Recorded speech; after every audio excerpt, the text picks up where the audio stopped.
proximité avec les utilisateurs nous a permis de déterminer quels étaient les bons modules de formation à apporter, à conduire au bon moment. Donc on a pu par exemple former l'architecte sur la mise en place de ces données dans la maquette, structurer la maquette, l'accompagner dans les exports, enfin, tous ces détails-là. On a également accompagné l'ensemble des acteurs sur la conduite d'une opération en BIM, comment mettre en place des flux d'échange, ce genre de points. Donc il y avait un intérêt parce qu'il y avait une demande du projet pour telle ou telle brique technologique ou brique technique. Et donc, le besoin de formation s'est fait ressentir.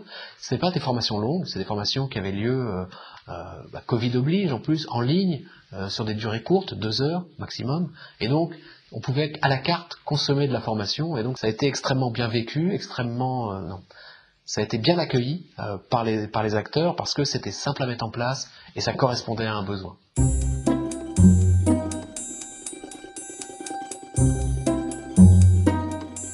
Alors, dans le cadre du projet démonstrateur, les solutions Advent, dans l'ordre chronologique, c'est tout d'abord la plateforme BIMtrack qui a permis, une fois encore, de suivre le fil rouge du projet, d'accueillir les sujets et les différentes maquettes.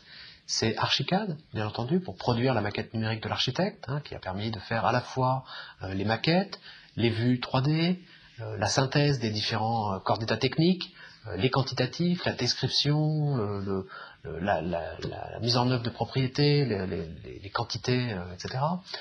C'est également Arclantis qui a permis à l'architecte de produire toutes les images de synthèse nécessaires au permis de construire.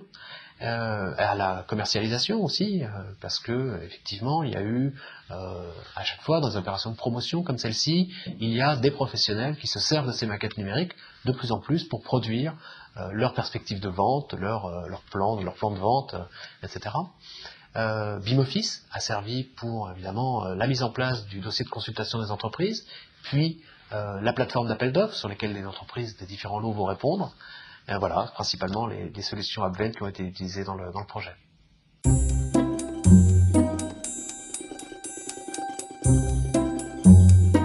Alors, on a eu une approche très simple, justement, pour ne pas effrayer les entreprises, et pas que pour ça, parce que c'est vraiment notre cœur de métier, c'est faire en sorte que le BIM soit utile, pratique, simple à mettre en place.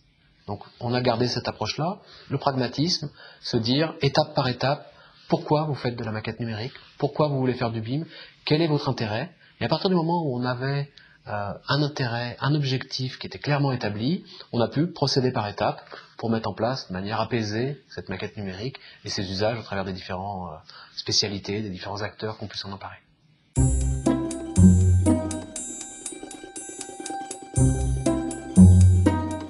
Aucun. L'équipement minimum, c'est un navigateur, un tableur et de la volonté.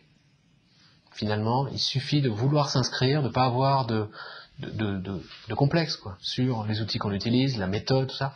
Il n'y a pas de mauvaise réponse. N'importe qui peut faire du BIM. L'essentiel étant de comprendre comment on va venir s'inscrire dans ce processus coopératif et quels outils on va pouvoir faire communiquer. Aujourd'hui, les outils BIM qui sont sur le marché sont tous des outils communicants. On sait, au travers des API, au travers des exports, des formats de fichiers partagés, faire communiquer ces différents outils. On peut faire marcher un Excel avec un Archicad sans aucune difficulté aujourd'hui.